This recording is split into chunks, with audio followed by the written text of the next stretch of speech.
Chapter 7. Motor Sledges and Mountains.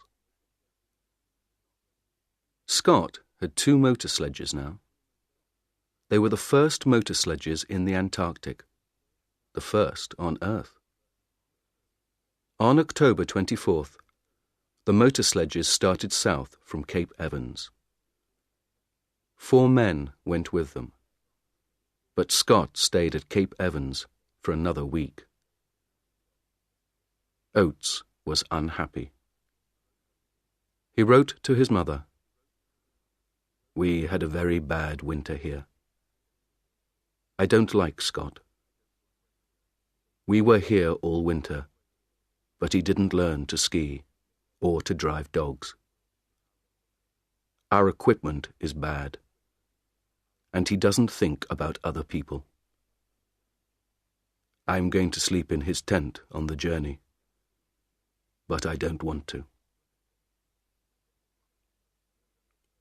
On November 1st, Scott and Oates and 6 more men left Cape Evans with 8 sledges and 8 ponies. The ponies walked slowly because their feet went down into the snow. It was hard work for them, and they got tired very quickly. They travelled 13 or 14 kilometres in a day. Behind the ponies came Mears with 1 sledge and some dogs. Mears knew how to drive dogs.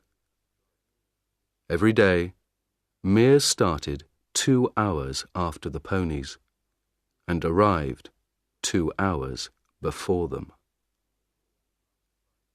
After 5 days, they found the motor sledges. The Norwegians began again on October 20th. There were 5 men this time: Amundsen, Bjaaland, Wisting, Hassel, and Hansen. They had 4 sledges and 48 dogs. There was a lot of wind and fog. On the first day, Wisting's sledge suddenly stopped, and the back went down. "Come on, you dogs," he said angrily. "Pull, pull." At first, nothing happened. Then, slowly, the sledge moved again. Wisting looked down over the side of the sledge.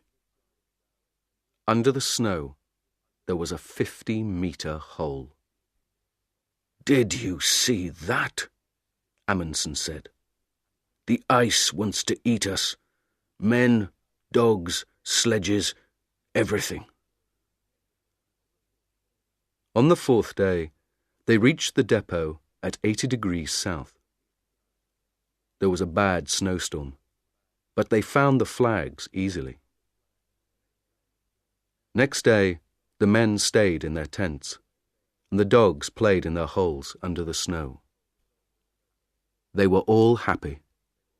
They had a lot of food, they had good equipment, and they were warm.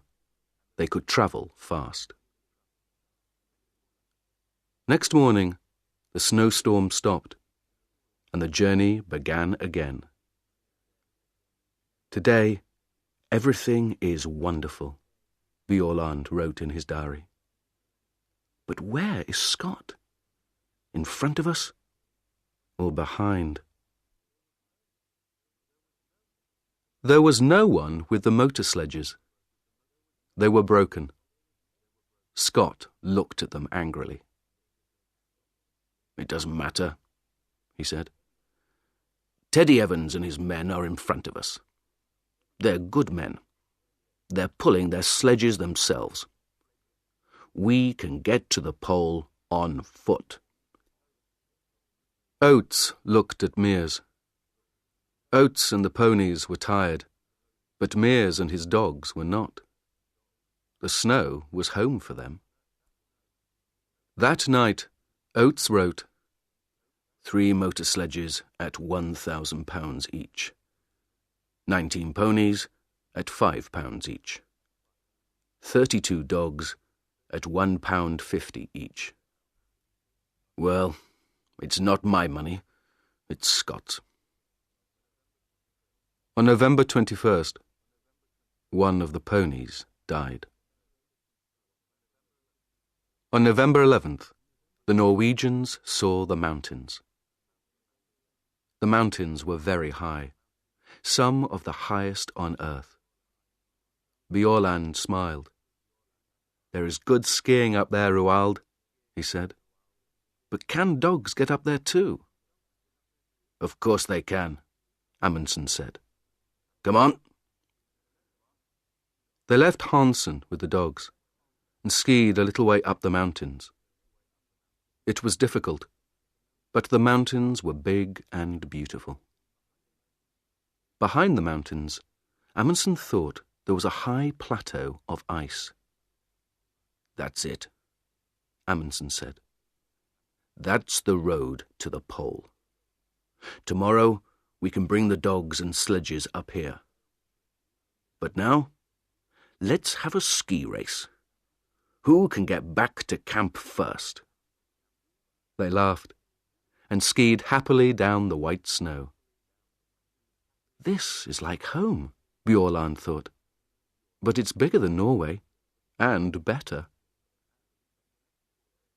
In the next 4 days, the dogs pulled the sledges 81 kilometres and went up 3,000 metres. At last, Amundsen and Bjaaland stood on the plateau behind the mountains.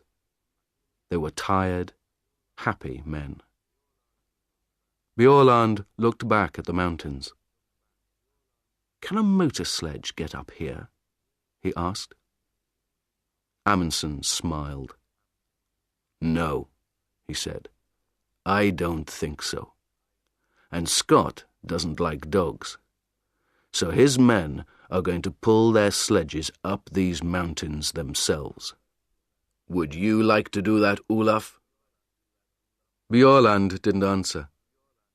He smiled and skied happily away across the snow.